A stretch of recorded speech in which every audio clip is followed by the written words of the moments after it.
Bueno, luego está el concepto de interfaz de programación de aplicación, que se conoce como API por la sigla en inglés, Application Programming Interface, y es, cuando se habla de la interfaz de programación, es la parte externa, la que los programadores podemos ver de un software, la parte que podemos ver en una documentación como esta, podemos ver y podemos ver la descripción de todo lo que hay allí, toda la funcionalidad que hay allí que resuelve una cantidad de problemas. Esto se utiliza en Python y en todos los lenguajes de programación y en todos los paquetes de software. Los desarrolladores documentan una interfaz. Esta interfaz es lo público del software, lo que se puede conocer lo que pueden conocer los programadores externos a los que desarrollan el proyecto para usar ese software en diferentes escenarios.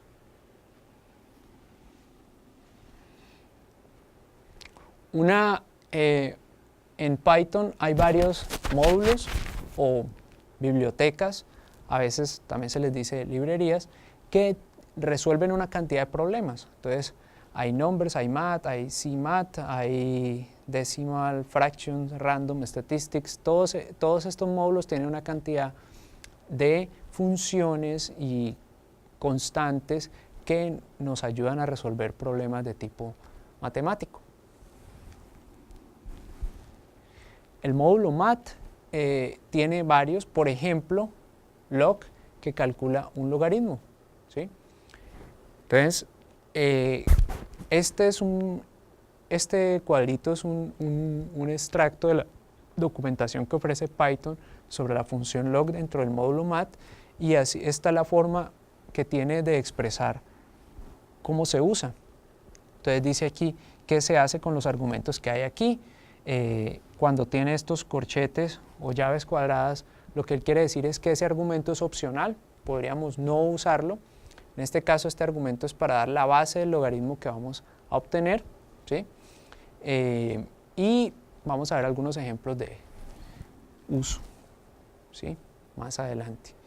Otras funciones matemáticas son cos para el coseno, ¿sí?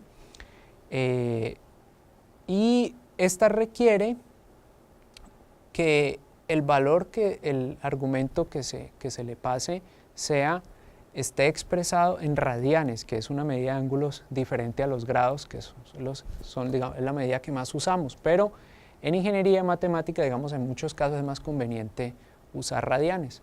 Entonces, también está una función radians que convierte de grados a radianes. Entonces, tenemos la función de conversión para poder realizar los cálculos de las funciones trigonométricas como cos.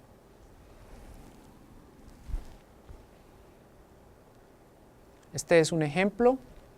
Aquí se utilizan varias de estas funciones, el logaritmo y el coseno y los radianes.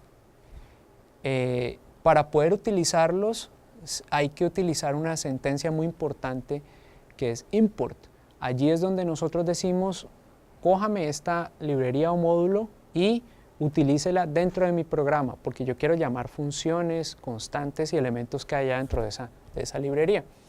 Entonces, posteriormente podemos hacer el llamado de esas funciones. Si nosotros removemos esta línea, entonces el programa va a fallar, porque Python nos va a decir que no encuentra a mathlog, ni a matcos, ni a matradians. Entonces, esas líneas, estas sentencias son muy importantes. Y por eso hay que leer la documentación para saber qué módulos llamar para poder usar aquí las líneas de import. Bueno, este programa tiene algunas líneas. Esta es una importante. Aquí definimos una variable x, hacemos una operación de entrada, se le pide al usuario que digite un número real. Eso, input, recuerden, se devuelve eso como una cadena de texto. Hay que convertirlo al tipo de dato que queremos, entonces lo convertimos a un número de punto flotante con la función float, y luego ese número x lo vamos a operar de diversas maneras. Entonces aquí hay tres variables, ln, lo y c, que van a recibir los resultados de haber calculado algo con x. Entonces en esta línea se le calcula el logaritmo natural del valor que se haya digitado. Acá el logaritmo en base 3. Aquí el valor x se convierte primero a radianes y luego se le saca el coseno, que es la función trigonométrica. Y una vez tenemos eso en las 3 variables, imprimimos los 3 resultados aquí. Entonces es un ejemplo, un programa sencillo que utiliza la interfaz de programación de Python, sobre todo de la parte matemática.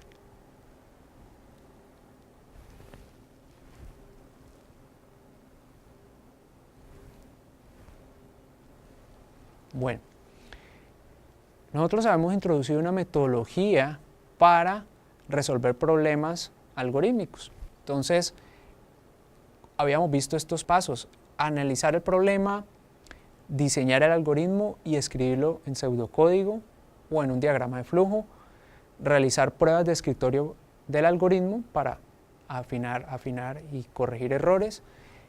Cuarto, codificar el algoritmo o implementarlo en un lenguaje de programación. Y quinto, probarlo. En este caso vamos a ver que los pasos 4 y 5 en los lenguajes que son dinámicamente tipados e interpretados como Python se ejecutan con mucha rapidez. Este es un ejemplo.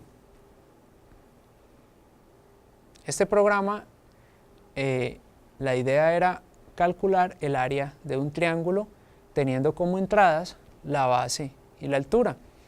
Entonces, este es el programa en pseudocódigo completo, ¿sí? Tiene las variables base y altura, tiene la variable área, ¿sí?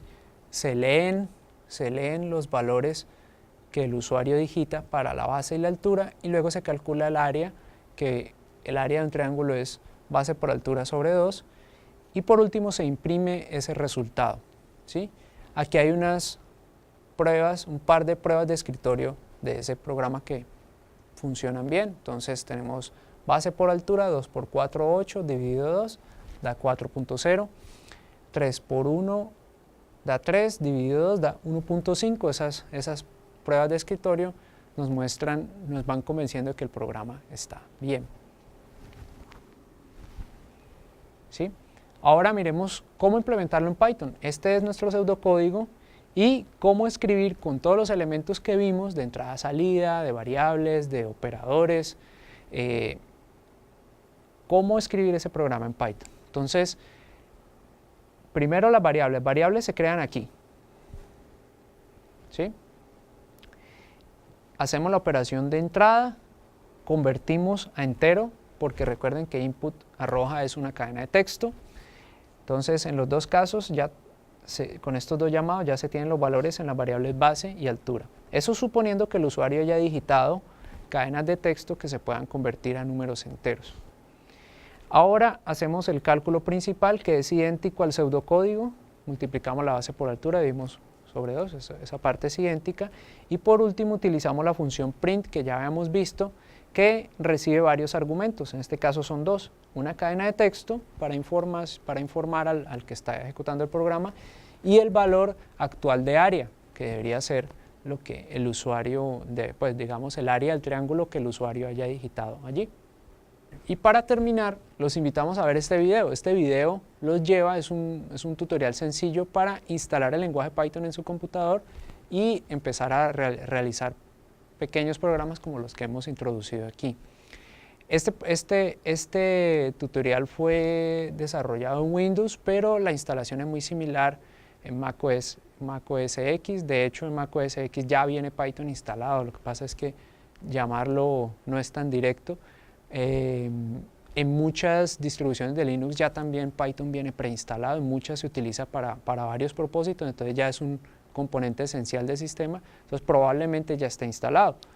Pero de todas maneras este proceso muestra, digamos, una de las plataformas más usadas, más comunes, cómo instalar Python.